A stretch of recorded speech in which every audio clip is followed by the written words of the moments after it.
comenzar.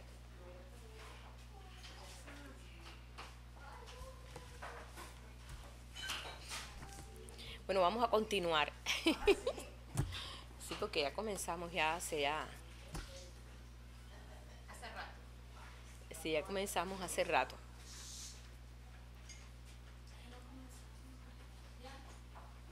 Sí. Bueno, vamos a comenzar, vamos a continuar en esta noche la serie de estudio, podemos decir la serie. No, yo estoy diciendo la serie de estudio, o sea, lo que estamos estudiando acerca del ministerio, el ministerio de Eliseo, bueno, de Elías, pero ya estamos ahora en el ministerio de Eliseo en acción. Así le puse yo al título hoy, Eliseo en acción. Eliseo, solamente quiero dar un dato así del ministerio de Eliseo. Desde que comenzó, abarcó un tiempo de 50 años, porque él pasó por la dinastía de 6 reyes. O sea que cada rey pues uno reinó 2 años, otro 18 años, otro 28 años, otro 17, y él abarcó todo ese tiempo. En los principios, por ejemplo, sabemos nosotros ya la historia del rey Acab, cómo fue, y él pues le tomó también los últimos años del rey Acab. De ahí se entrenó bastante, porque ahí se entrenó realmente en todo lo que fue el ministerio profético de Elías, y viendo realmente cómo Elías se enfrentaba a un rey tan severo y tan malo, y cómo Elías pues ya pues en otra dimensión, después de tener esta experiencia con el Señor en aquel monte, en el monte Sinaí, Elías ya pues agarró otro carácter y pudo enfrentar a Acab en varias ocasiones, hasta que ya Elías se fue y quedó Eliseo. Pero Eliseo abarcó realmente la dinastía de 6 reyes, y yo digo que en cada uno de esos se fue entrenando más y más, porque los profetas tenían que velar por esos reyes y darle consejo, pues a veces sentencia, y a veces pues tenía que darle una exhortación fuerte también al rey. Y cuando el rey se enfermaba, por ejemplo, como vimos nosotros en el caso de Joacás, que se enfermó, se cayó de una ventana y fue a buscar no fue a buscar a Elías, fue a buscar gente que le curara. Y entonces fue cuando Elías se le enfrentó y le dijo, ¿cómo habiendo profeta tú te vas a buscar a otro para que te sane? Porque siempre el rey iba al profeta, y el profeta se quedaba la palabra, etcétera, etcétera. Pero bueno, todo eso lo aprendió Eliseo. Fue un tiempo que pues de aprendizaje, porque iba de siervo. Pero el ministerio de él era anunciar que Dios era salvación. Ese es el nombre. Eliseo quiere decir Dios es salvación. Ese es el nombre de él, lo que quiere decir el nombre Eliseo. Y salvación abarca muchos aspectos, abarca salvación de todo. No es salvación del alma o del espíritu, sino de todo. Porque lo estuve buscando ahí hasta en el hebreo, y abarca tanto en relación, o sea que él quería mostrar realmente lo que es la salvación de Dios, como Dios del pueblo de Israel.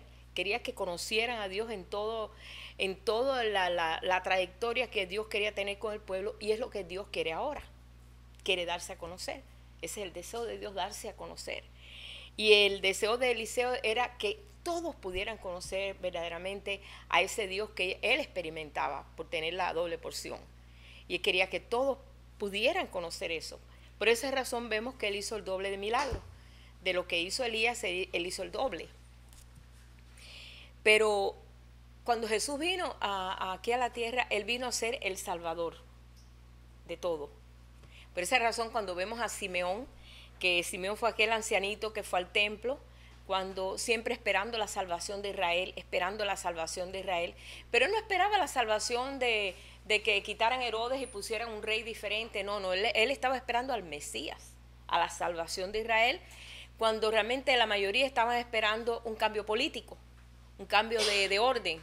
Pero Simeón nunca veía las cosas así. Él veía que él estaba esperando al Mesías. Y cuando él fue al templo y se encontró con Jesús, un niñito de 8 días de nacido. Y el espíritu lo movió, lo motivó al templo, y ahí se encontró que habían llevado a Jesús a circuncidarlo. Y él dijo: te doy gracias, Señor, porque mis ojos han visto tu salvación. Era un bebé de 8 días. Pero él estaba mirando la salvación de Dios. Cuando todo lo demás que estaba alrededor de allí, 8 días de nacido cuando fue circuncidado. Era un bebé recién nacido. Pero él estaba esperando eso. Y eso es lo que realmente Eliseo quiere mostrar.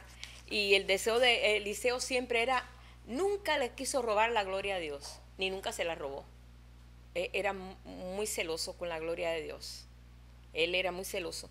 Por esa razón, él manifestaba vida cuando pasó eso que pasó con la tsunamita que compartimos la vez pasada, como él le da la palabra de vida y esa mujer pues cobra vida y tiene un hijo, porque su esposo era anciano, porque no tenía planes, no podía tener hijos, no sabemos por qué, pero el asunto fue que Dios le dio la capacidad esa por la boca del profeta que da vida y le dio un hijo.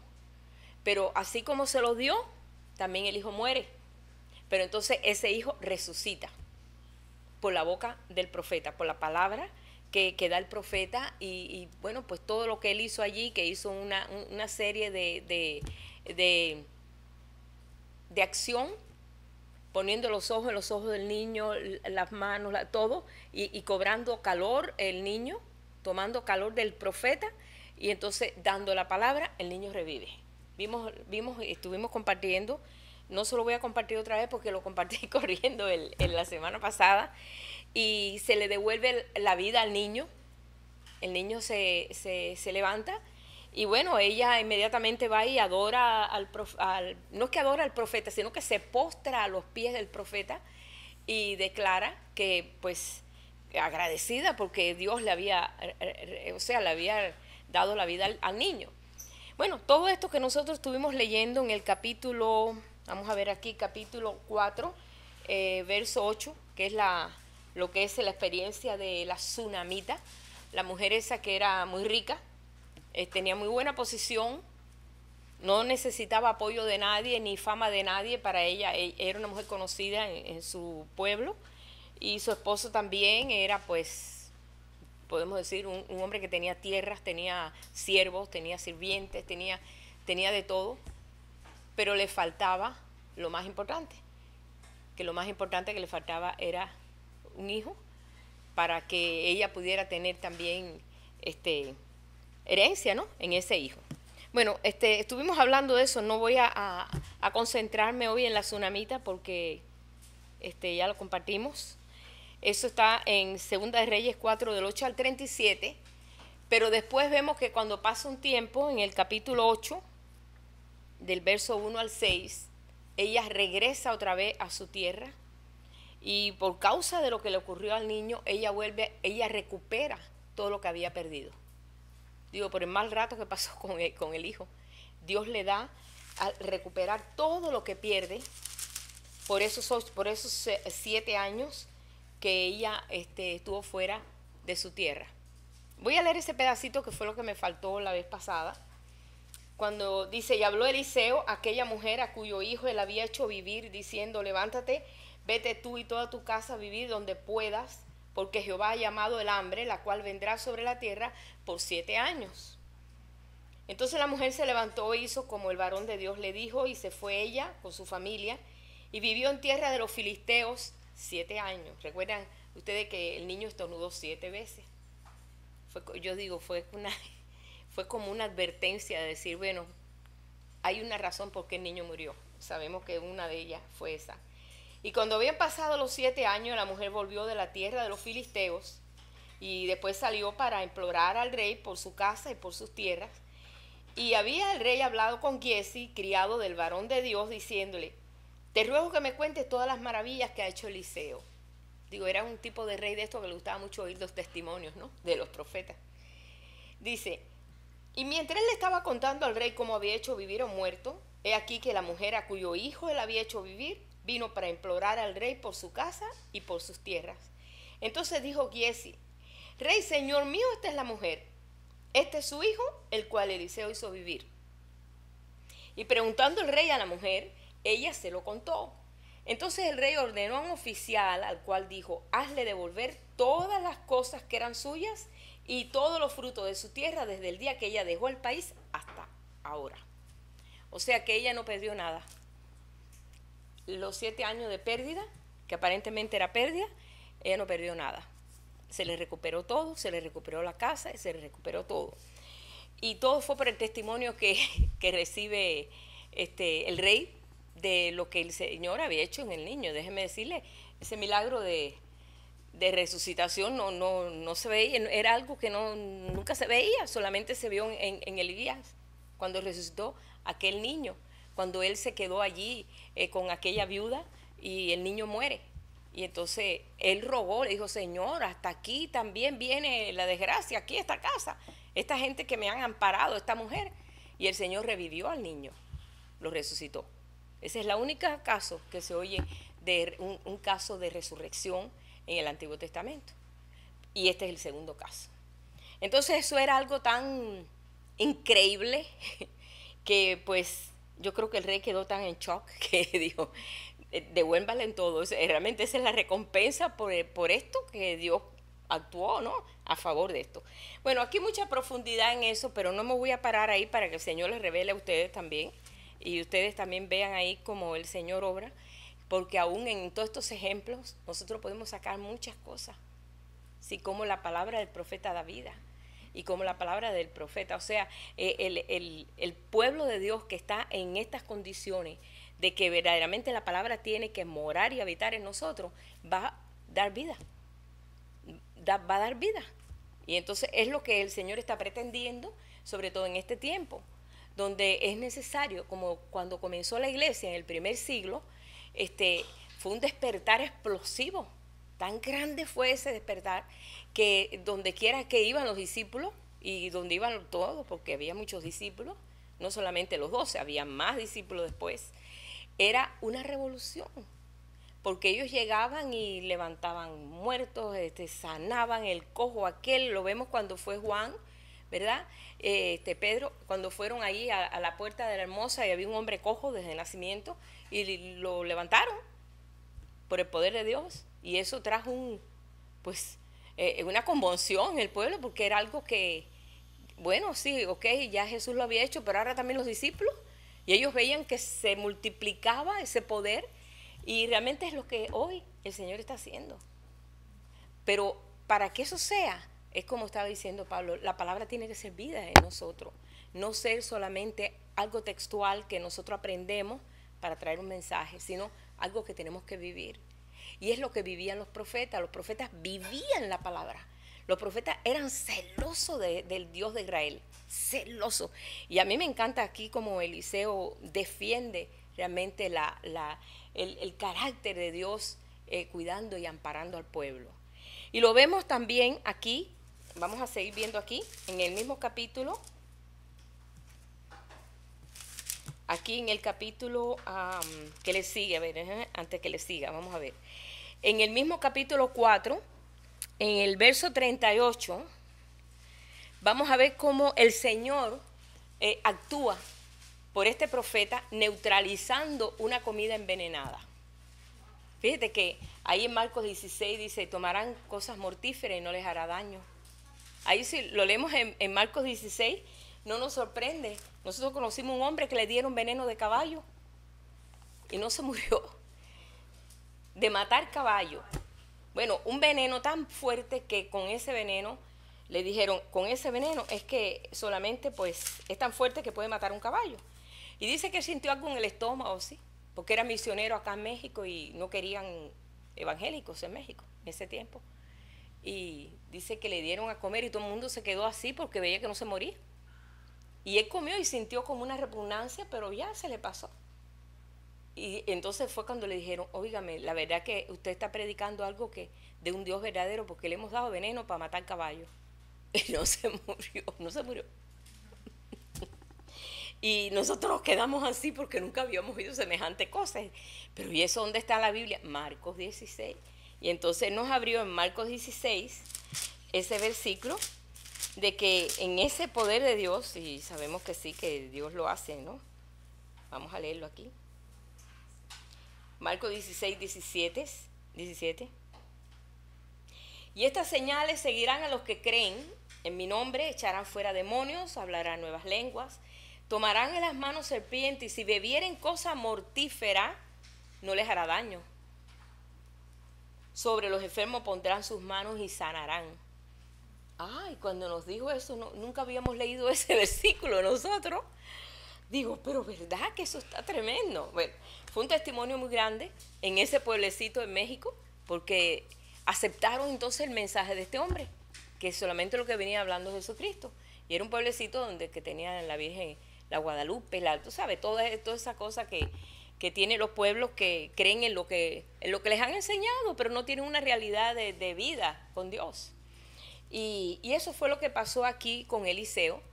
Eliseo ya habían aquí, a ver, lo vamos a ver, una cantidad, como unos 100 hijos de profetas. Ya tenía un montón de alumnos.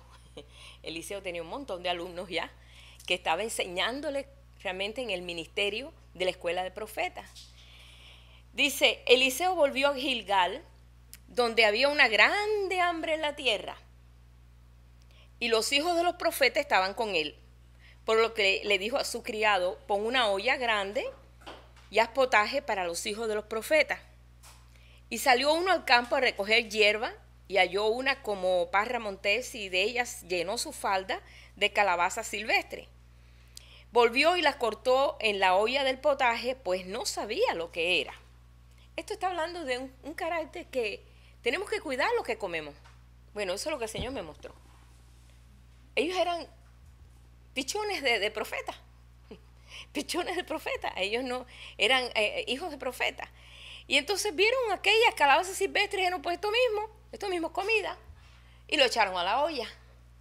Después sirvió para que comieran los hombres. Pero sucedió que comiendo ellos de aquel guisado, gritaron diciendo, varón de Dios, hay muerte en esa olla, y no lo pudieron comer. Yo digo, bueno, tuvieron discernimiento, ¿no? Pudieron saber que había muerte en la olla, que la comida esa. Y espiritualmente hablando, hermano, nosotros sabemos cuando hay comida espiritual que no viene de Dios. ¿No es cierto? Ya sabemos discernir, ya nos damos cuenta. Espérate, eso, tú sabes. Y es un área que el Señor está desarrollando en su pueblo del último tiempo, que pueda discernir, que la palabra se discierne, que lo que comemos tenemos que discernirlo, hablando lo espiritual ahora. Entonces, vamos a ver la actitud aquí de Eliseo. Eliseo dijo, traigan harina. Con la harina es que se hace el pan. Es el prototipo de pan que se hace sin levadura, por supuesto, harina, sin levadura. Porque en todas las ofrendas tenía que haber harina. O sea, era necesario. Las ofrendas que se daban de gratitud era de harina, de pan, pero sin levadura. Y realmente la comida básica de todos los pueblos es pan. Y Jesús dijo, yo soy el pan de vida. Él es el pan. Entonces él dijo, traigan harina, vamos a limpiar ese veneno. Toma la harina y la esparció en la olla. Y dijo, da a comer a la gente. Y no hubo más mal en la olla. La neutralizó. Cuando nosotros discernimos la palabra, neutraliza cualquier pensamiento o cualquier cosa que nos ha entrado que sabemos que no viene de Dios. La palabra te lleva a ese entendimiento. Inmediatamente tú te das cuenta y viene un versículo y ¡pam! Y te batea esa otra cosa. Inmediatamente. Cuando digo, como uno oye enseñanzas por aquí, enseñanzas por allá, y hay enseñanzas que te limitan, que te dicen y te limitan, y de ahí no creces, te encajonan en un hueco. No que te envenenan, pero casi que te limitan. Pues sí, hermanos, hemos batallado con mucha gente con unas enseñanzas que, como les estaba diciendo, puro diablo y diablo y diablo y diablo y diablo, y de ahí no salen. Entonces el Señor no aparece por ningún lado. Todo lo que aparece es el enemigo y el miedo al enemigo. Y le han enseñado y le han minado, los han envenenado con una enseñanza contraria a la enseñanza del reino. ¿Cómo yo puedo neutralizar eso? Con el pan de vida. Comienza a comer el pan de vida para que tú veas que empieza a despejarse tus tinieblas. Y este hombre usaba mucho estos principios que se usaban en la ofrenda. Por ejemplo, la sal.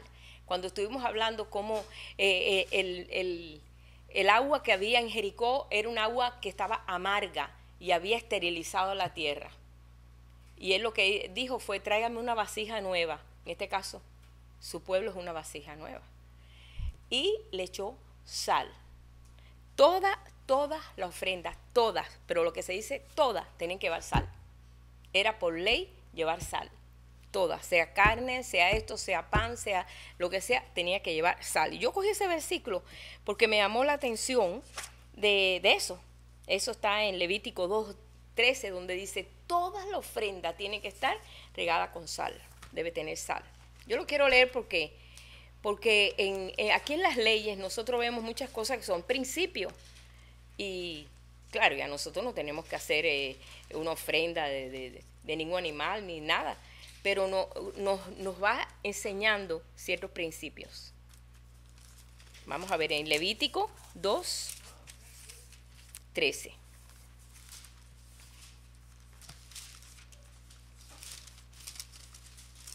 Levítico 2:13. Se me perdió el Levítico, está aquí.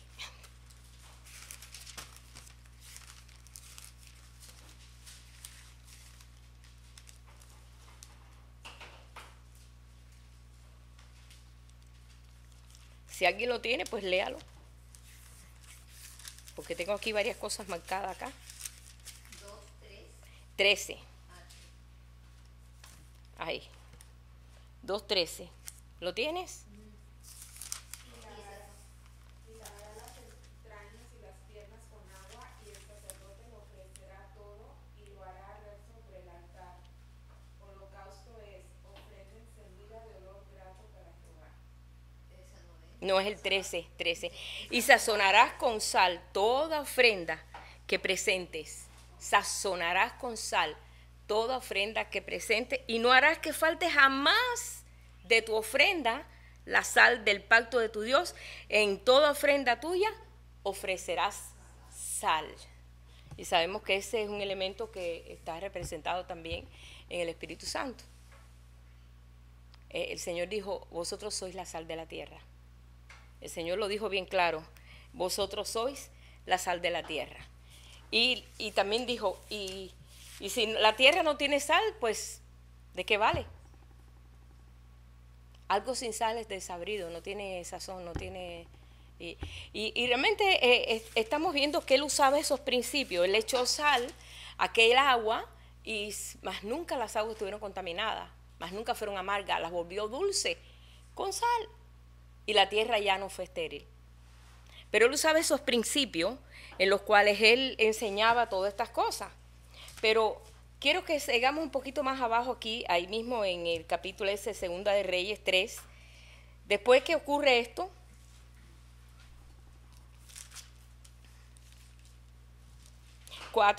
después que ocurre esto, que pues bueno, él sana la olla, pues todos comen y gloria a Dios, pues todos contentos porque se dan cuenta de que, wow, qué poder en la acción del profeta. Fíjense que aquí el profeta no dice, ahora mismo yo voy a poner esta palabra, no puso ahí lo que hizo fue nada más que echar la harina y decir, da de comer a la gente. Era un acto de fe. Pero si vas un poquito más adelante, el versículo siguiente, entonces él multiplica los panes también. Hay una multiplicación de panes. Es la única vez que vemos también nosotros eso aquí en el Antiguo Testamento, que él multiplica los panes, como Jesús después lo hizo cuando multiplicó los panes y alimentó a 4,000 personas y después alimentó a 5,000 personas. Pero aquí también el profeta también hizo esto. Eliseo representa el carácter del hombre, del remanente, del pueblo que Dios está levantando en los últimos tiempos. Es haciendo esos hechos y esa acción y ese carácter, esa forma de actuar. Dice en el verso 42, vino entonces un hombre de Balsaliza, el cual le trajo al varón de Dios panes de primicia, 20 panes de cebada y trigo nuevo en su espiga. Y él dijo, da a la gente para que coma. Tenía 100. Respondió su sirviente, dijo, ¿cómo pondré esto delante de 100 hombres? 20 panes entre 100 hombres. Pero él volvió a decir, da a la gente para que coma, porque así ha dicho Jehová, comerán y sobrará. El ministerio de Eliseo es un ministerio de fe. Es un ministerio que tiene que se desarrolla la fe. Realmente es increíble. Entonces lo puso delante de ellos y comieron y les sobró conforme la palabra de Jehová. Así mismito, dice el Señor, hay alimento en mi casa. Mientras más tú comas, déjame decirte, en lo que respecta en lo espiritual, lo que estamos entendiendo, lo que es comer la palabra, lo que es comer, mientras más tú comas, más va a haber, y más va a haber, y más va a haber, y más vas a recibir, y más se sigue abriendo en lo espiritual. Y yo me he dado cuenta, mientras más nosotros escudriñamos y buscamos, más se abre, y más entendemos, y más, ¿por qué? Porque en el Señor siempre está el carácter de que sobre, que haya suficiente, que haya bastante. Dios no es escaso ni es tacaño. Dios no es escaso. Dios siempre da más sobreabundantemente de lo que pedimos. Nosotros pedimos, Él da más que eso. Ese es su carácter. Es un Dios abundante. Si vamos así en esa, ¿ves? Por ejemplo, también yo me doy cuenta que Jesús en los 4 evangelios aparece tantas veces comiendo con sus discípulos y comiendo con los publicanos, comiendo con los pecadores, comiendo por aquí, comiendo pez acá, comiendo... y todo era mostrando el carácter de él de compartir.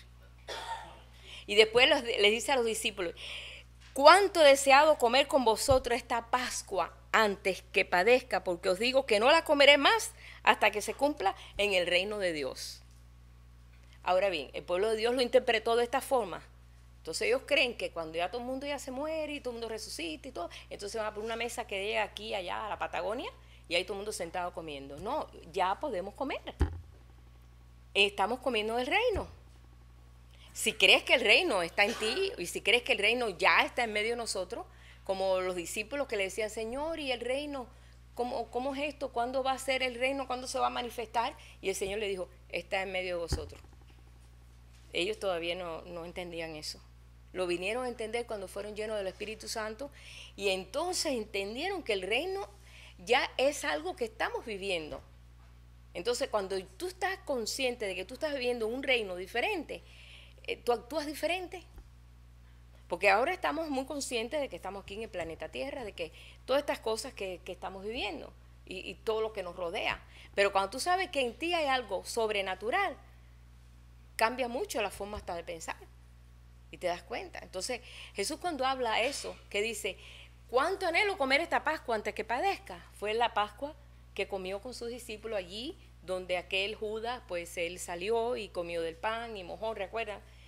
Pero él está hablando de ahorita, porque si nosotros entendemos esto, también podemos entender, como dice aquí en Apocalipsis, que dice, yo estoy a la puerta y llamo, si alguno abre y oye mi voz, yo entraré, cenaré con él y él conmigo. Y no está hablando de algo futurista, sino algo que tiene que ver con la acción de nosotros de responder a su amor y responder a él para comer y cenar con él.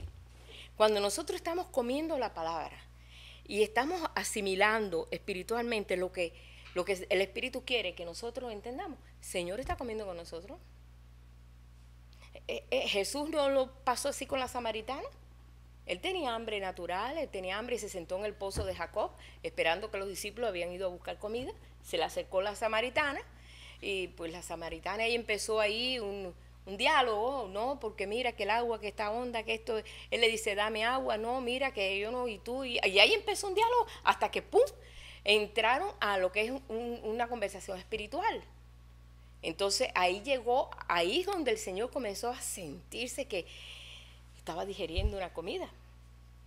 Y entonces ahí cuando le dijo, no, porque el Padre busca verdaderos adoradores, y entonces ella le dice, pero ustedes dicen que hay que adorar acá en Jerusalén y nosotros que en Samaria, por fin aquí, allá, ¿dónde? Y el Señor le dice, no, en espíritu, en verdad. Y esa mujer recibe, cuando esa mujer recibe, él recibe también. Y entonces ella sale corriendo buscando también a la gente del pueblo para que vean que es el Mesías. Cuando llegan los discípulos, le dice, Señor, pues estaban sorprendidos porque Jesús le dijo, no, ya comí. Yo tengo una comida ya que se sentía como que había comido. Él cena con nosotros cuando nosotros podemos asimilar lo que Él nos está dando. No sé si se puede entender, yo creo que sí, ¿verdad? Él come con nosotros, porque dice, yo me sentaré y cenaré con vosotros y vosotros conmigo. Y eso está en una de las advertencias que le da a las 7 iglesias de Apocalipsis. Vamos a ver ahí, está en Apocalipsis 2.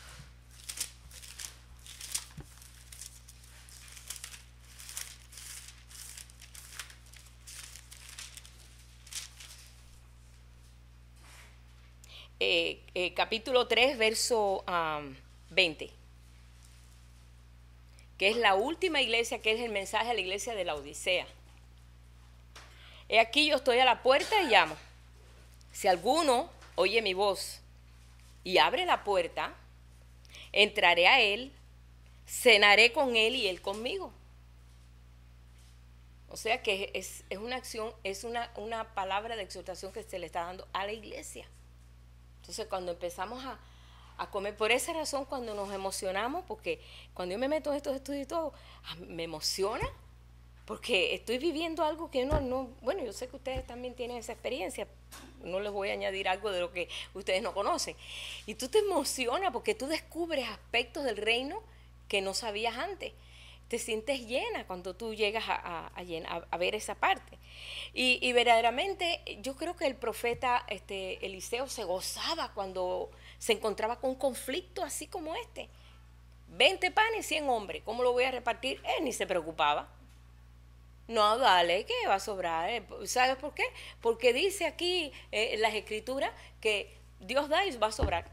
Porque conoce la mente de Dios, conoce la forma en que Dios actúa.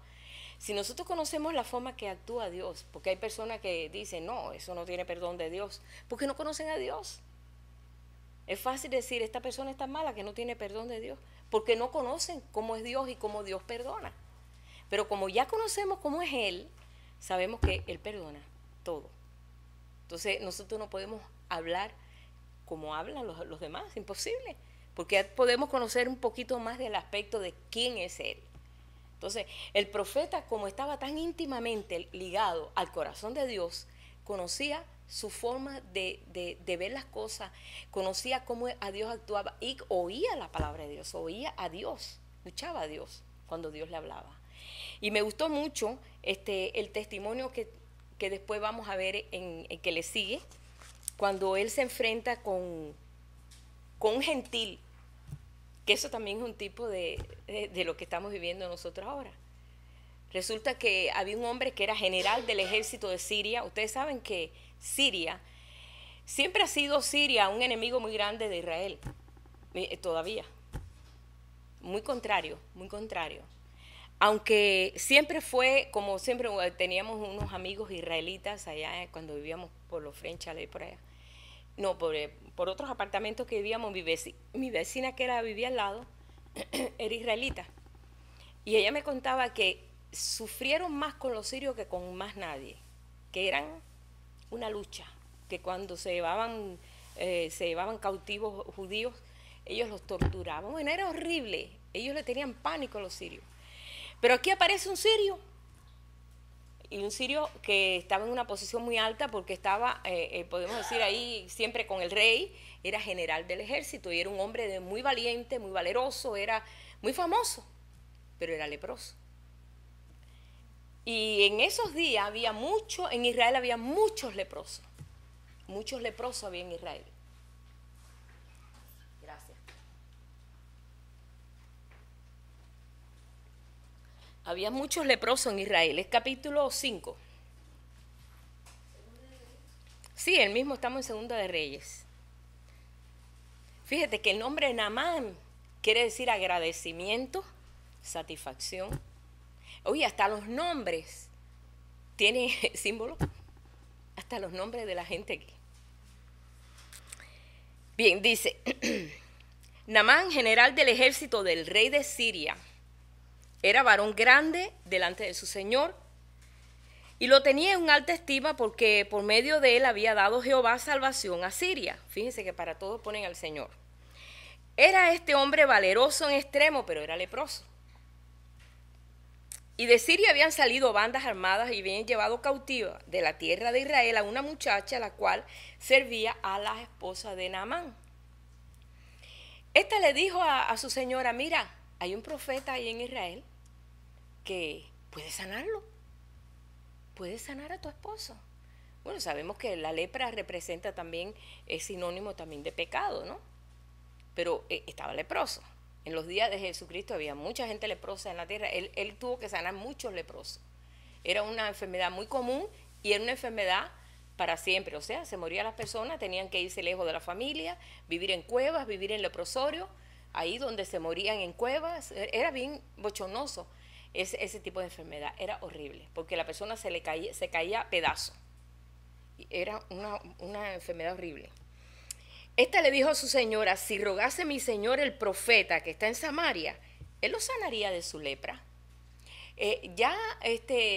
Pues Eliseo ya se conocía como un hombre que podía enfrentar muchas cosas, tanto enfermedad como cosas físicas, de todo, como cosas como cruzar el Jordán y abrirse.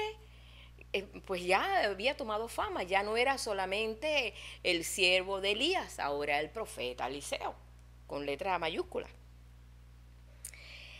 Entrando Naamán a su señor, pues le relató diciendo, mira, así ha dicho esta muchacha que es de la tierra de Israel. Y entonces le dijo el rey de Siria, mira, ve, y yo enviaré cartas al rey de Israel. Y salió pues él llevando consigo 10 talentos de plata, 6,000 piezas de oro, y 10 mudas de vestido. No vestido de Walmart. No, vestido.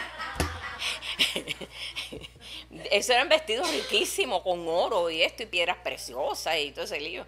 No, porque yo digo, hay 10 vestidos ahí, la verdad que recompensa 10 vestidos. Pero bueno, eran las vestimentas que usaban, que eran muy valiosas. Yo me acuerdo cuando estuve en Guatemala, que las mujeres allí, las indígenas, nada más que usan 2 tipos de ropa. Tienen 2 mudas. Bueno, en las tribus donde fuimos, ellos usan 6 yardas de tela que las hacen a mano, las tejen todas y se enrollan en esas 6 y se la amarran. Ellos tienen 2, pero cuando están pasando mucha necesidad, ellos agarran una y la como que la llevan para que le den un dinero por ello hasta que ellos puedan otra vez rescatar esa tela, esa ropa. ¿Cómo que le llaman aquí? Que empeñar, ajá, o la venden. Pero son muy valiosas porque son todas hechas a mano. Y entonces ellos usan, la gente que tiene más dinero pues tiene más, pero siempre es el mismo color según la tribu, allá en Guatemala. Tú sabes por la ropa que tiene de qué tribu son, porque cada una tiene una ropa diferente. Pero nosotros no entendemos de eso porque aquí eso no es así, ¿ves? Puedes tener. Pero esta era la vestimenta que usaban y era una vestimenta riquísima. Pero bueno, tomó también las cartas para el rey de Israel que decían así, cuando lleguen a ti estas cartas, sabe por ellas que yo envío a ti mi siervo Naamán para que lo sanes de su lepra. Luego que el rey de Israel leyó las cartas, rasgó sus vestidos. Eso no se podía hacer. Rasgar los vestidos eran caros, más los vestidos de los reyes. Se rasgó los vestidos porque dijo, esto es una afrenta. ¿Cómo yo voy a sanar un hombre? ¿Cómo yo voy a sanar un hombre? No, este hombre quiere algo contra mí. Entonces dice ahí, ¿soy yo acaso Dios que mate y que dé vida para que éste envíe a mí que sane a un hombre de su lepra? Mira lo que entonces le dice, considera ahora y ve cómo está buscando ocasión contra mí. Y se sintió todo, pues mal, se rasga las vestiduras y el profeta se entera que el rey se había rasgado la vestidura. ¡Ah! Hermano, eso no se podía hacer. Eso no se podía hacer. Eso era, pues, ya era lo último. Y que el profeta se entera que el rey de Israel, el representante del rey aquí en la tierra de Dios, ¿no? En este caso, el representante que estaba gobernando en lugar de Dios, ¿no? En este caso. Cuando Eliseo, el varón de Dios, oyó que el rey de Israel había rasgado su vestidura, envió a decir al rey, ¿por qué has rasgado tus vestidos? Lo regañaba. Yo veo que los profetas regañaban a los reyes. Le llamaba la atención. Oye, eso no lo hacía nadie. Nadie podía meterse con un rey, porque te mandaba a cortar la cabeza fácil. Venga ahora a mí y sabrá que hay profeta en Israel. Que venga. Vas a ver si hay profeta o no en Israel. No había sanado la lepra. Nunca, Eliseo. Nunca se había encontrado un caso así. Este iba a ser el primer caso de leproso. Que venga a mí. Que venga a mí, porque aquí hay profeta en Israel. Yo soy el profeta. Ya no era el siervo del profeta Elías. Ya era el profeta Israel. Vino Naamán con sus caballos, con su carro. Se paró a las puertas de la casa de Eliseo. Entonces Eliseo, pues le dijeron, pues ¿sabes qué? Ahí está Naamán. Oye, Naamán era general. Caballero, aquí un general es un general. Aquí yo he oído general, eso es, tú sabes, fulano, ¿no? Menos que general hay que tratarlo de... Llegó el general, está allá afuera y dice, sí, mira, Giesi, ¿quiere el mensaje? Ve, y dile que se zambulle 7 veces en el Jordán. Él ni salió. Fíjate lo que es no robarle la gloria a Dios. Otro hubiera dicho, qué honor que tú vienes a mi casa. Mira, si hubiera sido otro de los que hay ahora, a ver, fírmame el autógrafo. Qué honor que tú vienes a mi casa. Mira, tú que eres una persona de Siria, que tú sabes que... No. Ve y dile que se zambulla 7 veces en Jordán. El Jordán era un río sucio. Y más que en Siria, había unos ríos bellos. Ve y lávate 7 veces en Jordán y que tu carne se te restaurará y serás limpio. Eso es toda la palabra que le manda. Ni siquiera él se asomó ni a la ventana. Naamán se fue enojado, muy sentido, diciendo, mira para eso, yo decía para mí, yo creía, vaya, yo me había puesto la idea, porque acuérdense que era un gentil, diciendo, ¿saldrá ahora Eliseo? Y estando en pie invocará el nombre de Jehová su Dios, alzará su mano, hará un show, vaya, tú sabes, un show, y tocará el lugar y sanará la lepra. Y mira lo que me dice, que me mete en un río tan cochino como el río Jordán, cuando en Siria hay tantos ríos tan buenos. No es lo mismo que meterme ahora en el río allá en Siria y me va a hacer esa sanidad. Se fue enojadísimo, sentidísimo, agarró todos los batules, agarró toda la gente que venía con ellos y vámonos de aquí. Y se fue bien enojado, pero vino un siervo que estaba ahí, los criados, se le acercaron y le hablaron diciendo, Padre mío, si el profeta te hubiera mandado a hacer una cosa más difícil, ¿tú no lo hubieras hecho? Bueno, sí, para sanarme la lepra. Pues lo que te mandó a hacer es algo facilito. Métete 7 veces en el Jordán y ya está. Obedece al profeta. Porque esta gente tenía temor de Dios. Bueno, pues ahí fue, tú sabes, ni hasta regañadiente. No crean que fue muy contento. Porque ¿qué cosa es lo que él dice aquí? Abanar y Farfar, ríos de Damasco, ¿no son mejores que todas las aguas de Israel? Si me lavar en ellos, ¿no seré también yo limpio? Y estaba enojadísimo. Pero, ¿sabes? Cuando le da la palabra, o sea, que los siervos le hacen a recapacitar, le dice, hazlo, obedece al profeta. ¿Qué te cuesta? ¿Verdad? ¿Qué te cuesta? Es que a veces las cosas de Dios son tan fáciles que nos cuesta digerirlas. Lo que estaba diciendo Pablo.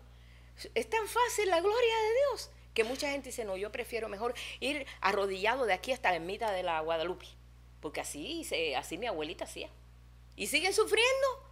¿Por qué? Porque es más difícil y Dios quiere cosas difíciles y cosas sacrificadas. Dios no quiere sacrificios así. Dios no quiere eso.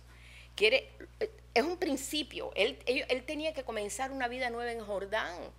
El Jordán es una llave, es una clave tremenda en este ministerio profético.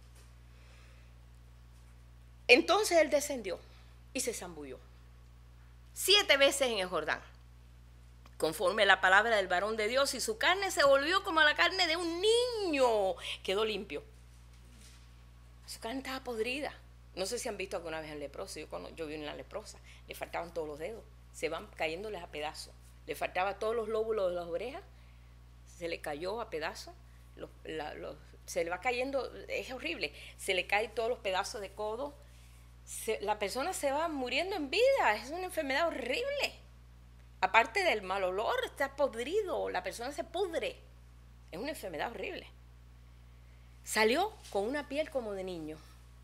Imagínate, una nueva vida, porque Jordán siempre representa eso, ¿no? Ve como cuando Jesús que se introdujo en el Jordán y comenzó el ministerio para mostrar realmente lo que es un hijo de Dios en el poder del Espíritu. Él salió y comenzó su ministerio a los 30 años. Es símbolo. Y volvió el varón de Dios, él y allá toda la compañía detrás de él, donde quiera que se movía con toda la compañía de él. Era un general tiene que llevar un séquito de gente atrás, ¿no? Y se puso delante de Eliseo. Entonces fue cuando vio a Eliseo. Él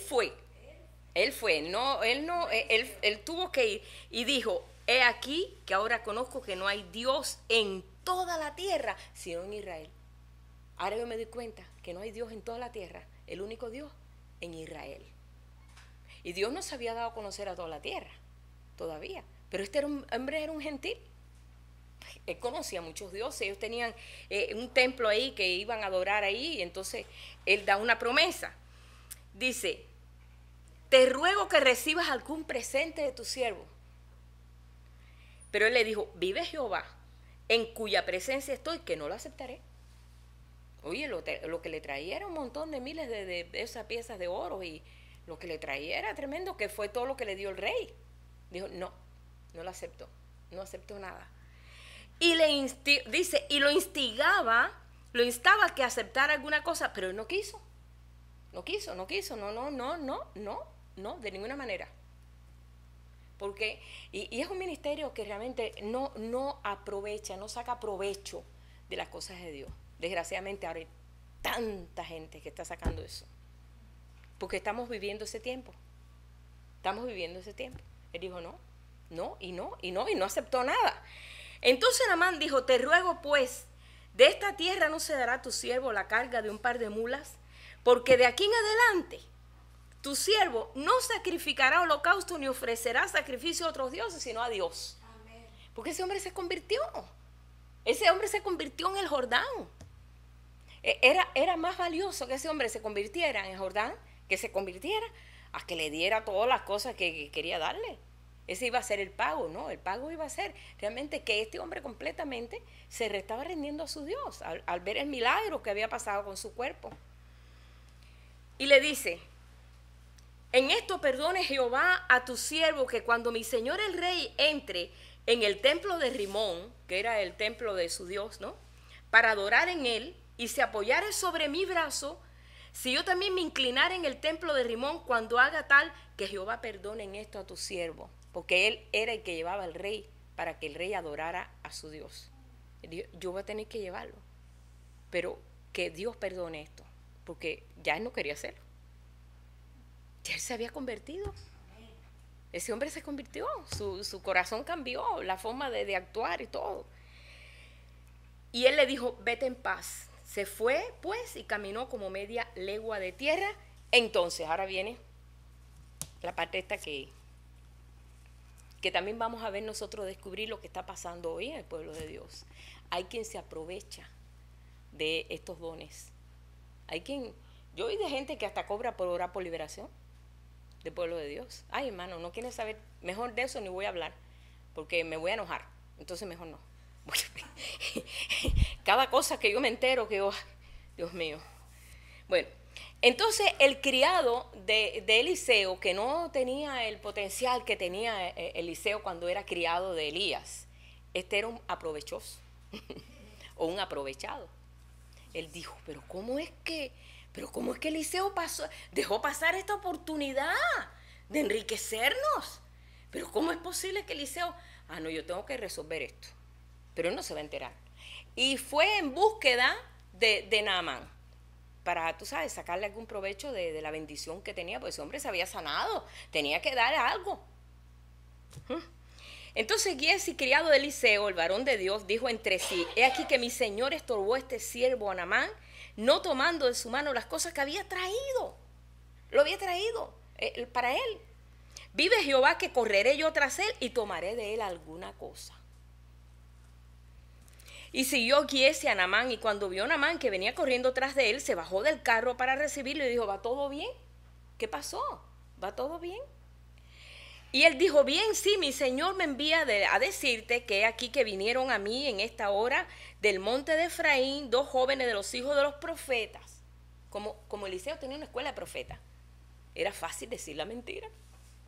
Dice, ahora yo le invento ahí que le llegaron 2 de buena primera y que necesita su ropita y que se necesita algo ahí. Ahí, tú sabes, ahí no se va a enterar, ahí no se va a enterar ahí el profeta. ¿Qué se va a enterar el profeta? Dios no le va a revelar eso. Te ruego que les des un talento de plata y 2 vestidos nuevos. Dijo Naamán, no, te ruego que tomes 2 talentos, no te voy a dar 1, te voy a dar 2 talentos. Y le insistió y ató 2 talentos de plata en 2 bolsas y 2 vestidos nuevos.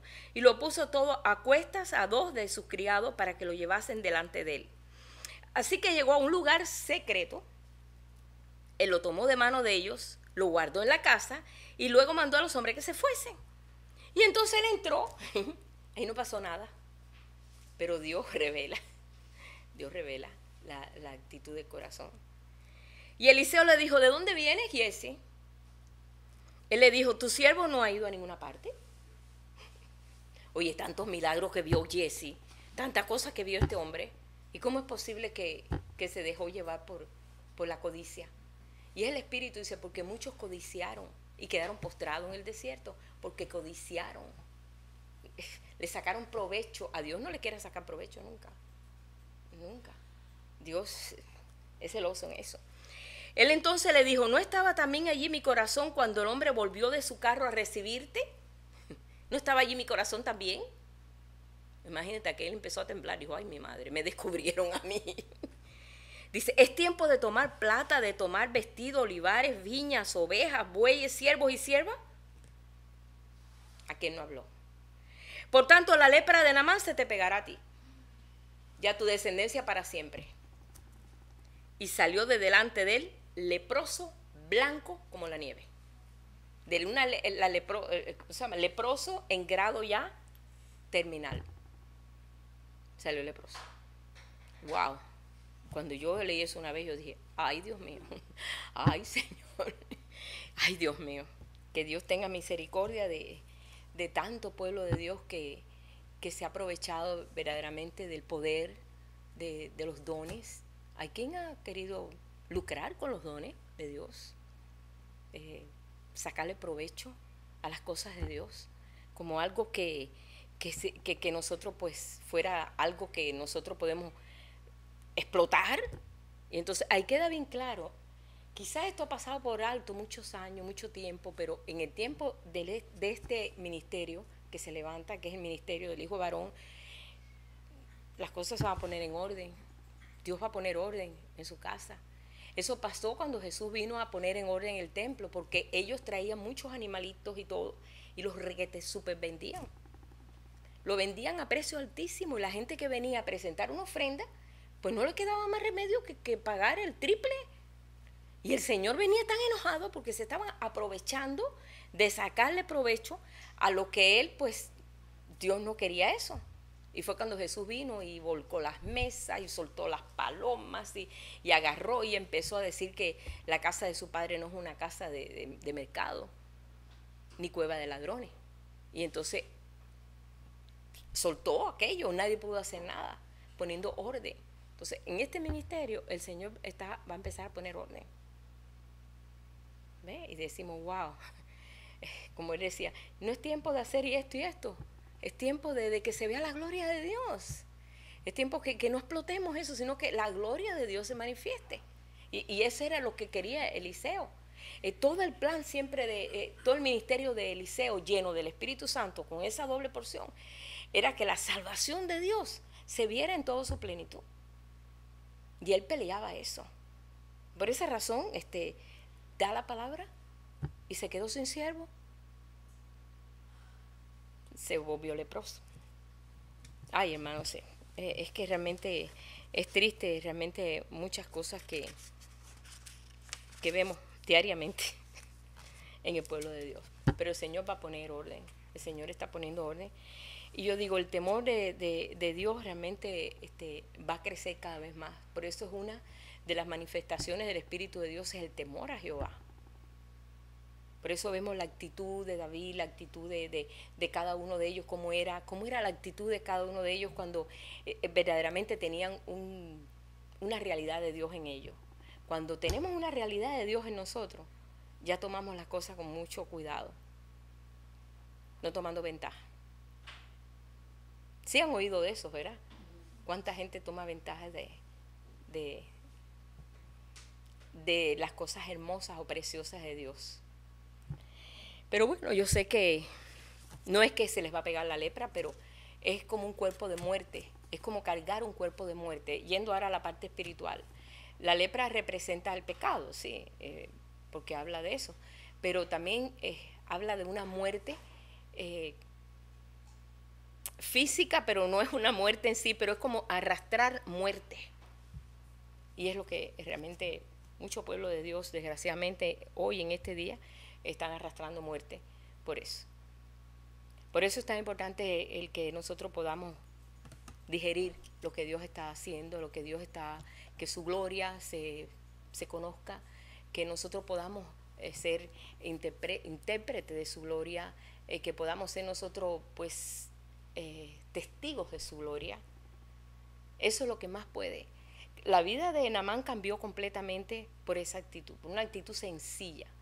Eliseo tenía unas actitudes tan sencillas, hermano, que más, bueno, van a ver después cuando sigamos, ya vamos a terminar ahorita, pero vamos a ver cómo verdaderamente, aunque era una actitud no agresiva, pero era una actitud tan segura de sí mismo, él sabía lo que él quería, él sabía lo que él iba a decir, él sabía lo que Dios le estaba hablando y daba una palabra precisa y corta. Pueden meterse en la vida de Eliseo. Y Eliseo está representando ese carácter del hombre postrero, del hombre que Dios está levantando. Yo digo hombre, pero genuinamente es el pueblo de Dios, el hombre de los últimos tiempos, lleno del Espíritu de Dios. Ese es el carácter que el Señor está labrando en nosotros. Así que vamos a quedar aquí con el leproso que ya se fue al leprosorio, ¿no? Ya nosotros no queremos saber nada más de eso, sino que el temor de Dios sea cada vez más latente en nosotros. Amén. Padre, te damos gracias por esta noche y de conocer todos los hechos de Eliseo como profeta, primero como siervo y después como un profeta con doble unción. Estaba mostrando, Señor, la realidad de un hombre que te amaba con todo su corazón, que buscaba y procuraba agradarte y procuraba, Señor, que siempre tu nombre estuviera al frente de todo, Señor. Que lo que es, Señor, el ser el Dios de Israel, para él era lo básico, era lo más importante, de que tu nombre nunca, Señor, fuera difamado, sino que tu nombre fuera levantado y respetado, Señor. Yo te doy gracias porque todos estos testimonios que leemos aquí en las Escrituras nos emocionan y como que son algo increíble, pero fueron hechos verdaderos para mostrarnos tú en este tiempo postrero que nos ha tocado vivir, cómo tú labras un carácter y cómo, Señor, tú enseñas a través de tu Espíritu a personas sencillas, personas que se dan de lleno completamente, que abren su corazón, que no tienen dobleces, que no le importa, no importa, Señor, de dónde han venido ni cómo, pero sus corazones, Señor, se doblegan a ti. Y cómo tú puedes hacer obras grandes, Señor, con personas así. Permite, Padre, que podamos nosotros entender todas estas cosas y poder vivir todo esto, Señor, que ellos vivieron y nos ha tocado vivir ahora, Señor. Permite que también nosotros podamos dar un testimonio así, de esa forma tan tremenda, en este tiempo que estamos viviendo. Como tú dices, no son tiempos difíciles, pero en estos tiempos difíciles es cuando la gloria tuya se manifiesta en una plenitud increíble, Señor. Te damos gracias, Padre, te bendecimos en esta noche y despeja, Señor, nuestro cielo, que podamos nosotros día a día entender con todos los santos, toda la largura, toda la anchura, toda la profundidad y toda esta altura, Señor, que tú has puesto para que podamos entender toda la gloria de tu nombre en este tiempo. Te damos gracias, Señor. Quitamos toda limitación, Padre, no queremos estar limitados, queremos ser sensibles a tu Espíritu, Señor, y responder a tu Espíritu en este tiempo, Señor, tan importante, Padre, para tu pueblo. Te damos gracias, Padre, en el nombre de Jesús. Amén.